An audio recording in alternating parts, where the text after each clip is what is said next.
عربوں کی قدیم روایات میں مرد کبھی بھی اس گھوڑے کو بیچا نہیں کرتا تھا جس گھوڑے پر اس کی بیوی سواری کیا کرتی تھی، بلکہ اس کو اپنی غیرت کی وجہ سے ذبح کر دیتا تھا تاکہ کوئی دوسرا مرد اس پر سوار نہ ہو جس پر اس کی بیوی نے سواری کی۔ آج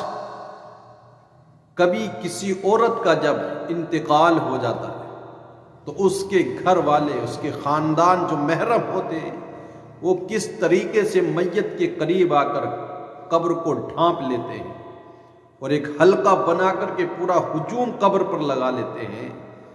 کہ میت کو ڈھانپ لیتے ہیں اور آواز لگاتے ہیں کوئی غیر خاندان والا قریب نہ آئے، کوئی غیر محرم قریب نہ آئے،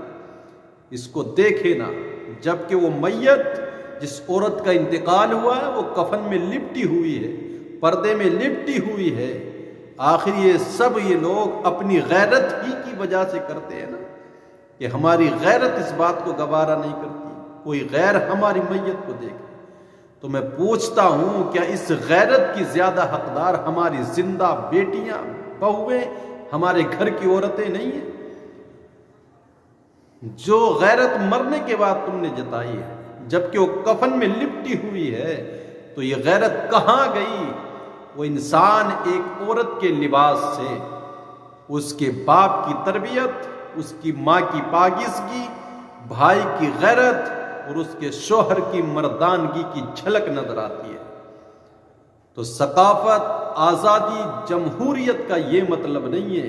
کہ ہم اپنی قدر و حیا اور اخلاقیات کو چھوڑ دیں۔ اس نے اپنی بیٹیوں، اپنی بہنوں، گھر کی عورتوں کے بارے میں اللہ کا خوف رکھے، ماحول اسلامی رکھے۔ بے پردگی کی وجہ سے ہی بہت سارے جراثیم معاشرے میں پیدا ہو گئے۔